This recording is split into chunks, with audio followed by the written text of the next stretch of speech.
नमस्कार, मैं आपकी दोस्त व काउंसलर ममता। आज हम बात करेंगे हिंसा की पहचान कैसे की जाए।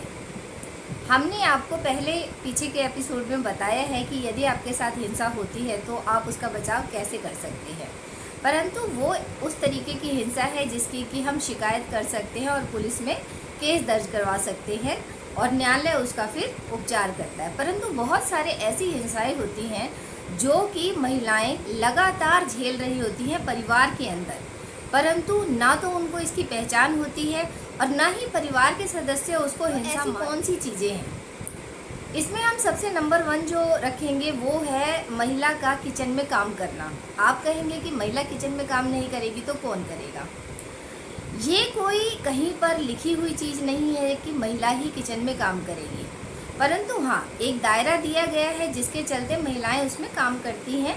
चाहे वो महिला ड्यूटी जा रही हो या ना जा रही हो, वो कमाई करने वाली महिला है, बाहर जाके नौकरी पेशा है, या फिर कोई घर में अपना छोटा मोटा काम करते हुए बच्चों को संभालते हुए और परिवार चलाने वाली महिला है। सभी महिलाओं के नाम पे किचन एकदम फिक्स है।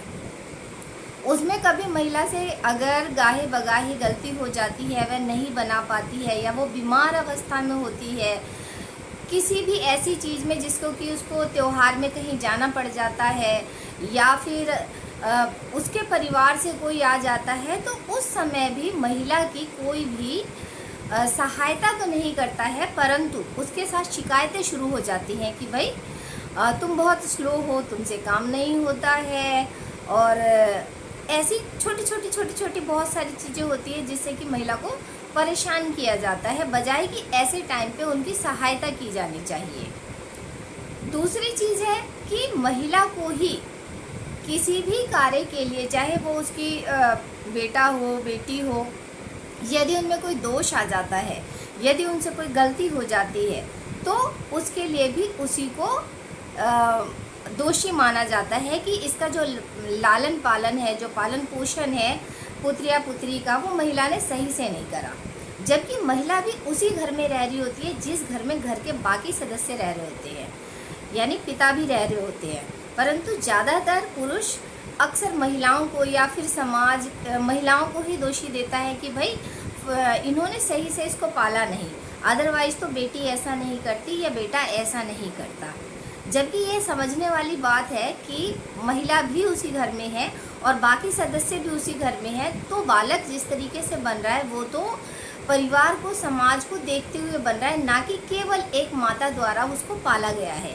तो जो महिलाओं को मानसिक रूप से टॉर्चर किया जाता है कि तुम ऐसी हो, तुम्हारी वजह से बच्चे ऐसे हैं, बेटी ऐसा है, बेटा ऐसा है, वो भी एक मानसिक हिंसा है, तो ऐसा नहीं किया जाना चाहिए।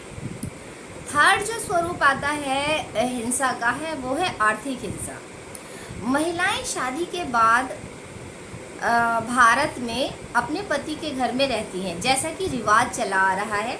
ये भी कहीं वर्णित नहीं है, परंतु ऐसा समाज द्वारा बनाया गया है। तो महिलाएं अपने माता पिता के घर से विवाहित होने के बाद जब पति के घर में आ जाती हैं तो पूरी तरह से उन पर आश्रित हो जाती हैं आर्थिक तौर पे।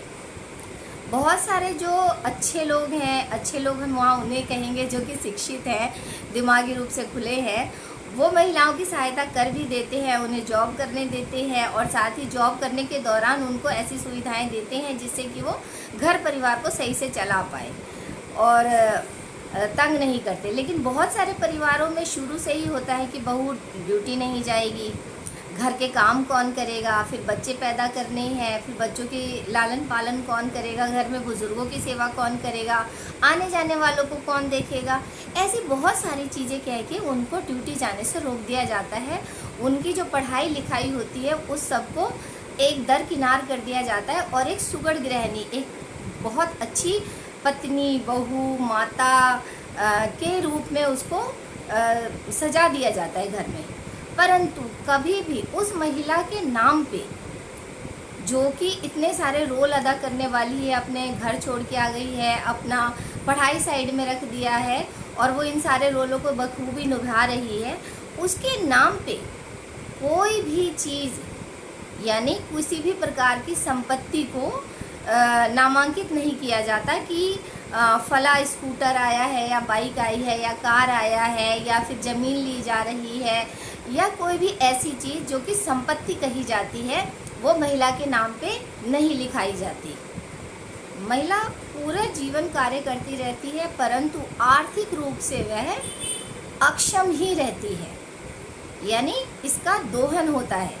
महिला के कार्यबल का दोहन हो रहा होता है। एक तो वो अपना पूरा संपूर्ण जीवन एक घर में समर्पित कर देती है, परंतु इसके लिए पैसे के रूप में या संपत्ति के रूप में उसके कुछ भी नहीं दिया जाता, कुछ लिखा नहीं जाता। अधिकतर जगह पर ये पाया जाता है। हम उन लोगों को नहीं कहेंगे जो कुछ अपवाद हैं, जो दिमागी रूप से इस चीज़ को मानते हैं और करते हैं और महिला के नाम पे भी कुछ ना कुछ संपत्ति लिखते हैं, हम उनकी बात नहीं कर रहे। अगर वो ऐसा करते हैं तो वो बहुत ही समझदार लोग हैं, ऐसा करना ही चाहिए, परंतु अधिकांश महिलाओं के साथ ऐसा नहीं होता। तो ये सब जो मानसिक हिंसा है, आर्थिक हिंसा है, शारीरिक हिंसा है, इसी को हम हिंसा की पहचान करना कह रहे हैं। तो अगर आप इस चीज़ को समझते हैं तो महिलाओं के साथ थोड़ी नरमाई से, भावनात्मक रूप से जुड़े और उन्हें सम्मान दें और उनके साथ इस तरह की हिंसा ना करें। उनके नाम पे भी संपत्ति अथवा उनके कार्य जो वो काम कर रही हैं उसमें सहायता करें और उनके ऊपर टीका टिप्पणी तथा दोषारोपण ना करें। धन्यवाद।